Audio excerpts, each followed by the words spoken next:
And Jonathan Vigliotti joins me now.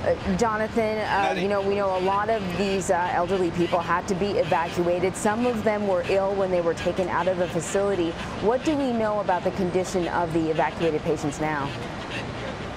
That's correct. So several of them, we are told, remain at the hospital, which is directly across the street. They are currently seeking treatment. There are conditions at this point still unknown. As of yesterday, though, we know that those that were taken to the hospital, many of them were in critical condition. To recap, 3 people were found dead inside the nursing home. 5 additional people died on the way to the hospital or once they were inside. But again, several people were told still remain inside that hospital where they are receiving treatment at this hour. Okay, so in terms of the investigation, we know there's a criminal investigation. Where does that stand at this point? Yeah, we just actually spoke with the police chief here in Hollywood, who updated us a little bit. Right now, that facility has been shut down, closed off as that investigation continues.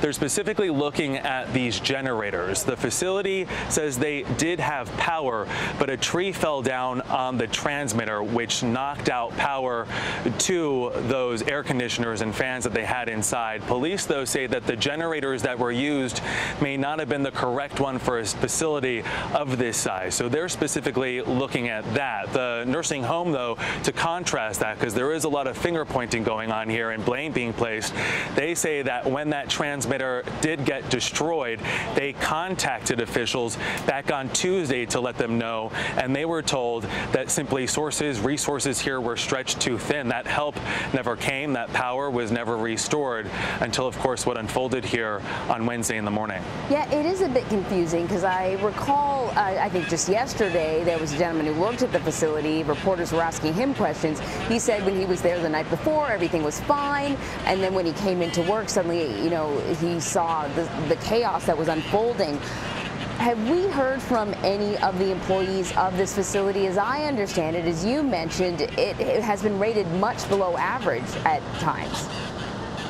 Yeah, that's correct. It got 1 out of 5 rating from the state. We also did speak with a staff member here who was returning here yesterday morning as all of this was unfolding, and he told us the same, that when he left the night before, everything was fine. However, we have spoken with families and people who had friends and other family members inside the center, and they paint a much different picture. In fact, we spoke with a woman earlier today. Her friend, an 85-year-old, was staying inside this nursing home. She visited her the day before all of this unfolded, and she said her friend was struggling to breathe. In fact, she said that she was gasping for air. We should point out that woman, that 85-year-old, was one of the 8 that was later pronounced dead. I also spoke with another woman, her 96-year-old mother, inside this nursing home. She also visited the nursing home just after the storm and described the heat as unbearable, said it felt like it was 110 degrees, told us that things actually were so bad inside that people sought refuge outside, where here there was heat up to 92 degrees. So we're getting 2 different sides to this story. Family members, though, painting a very clear one of desperate help needed that never came.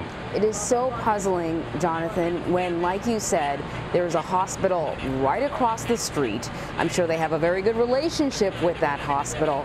Why it took so long, I guess, one of many, many questions that authorities will be asking with this investigation.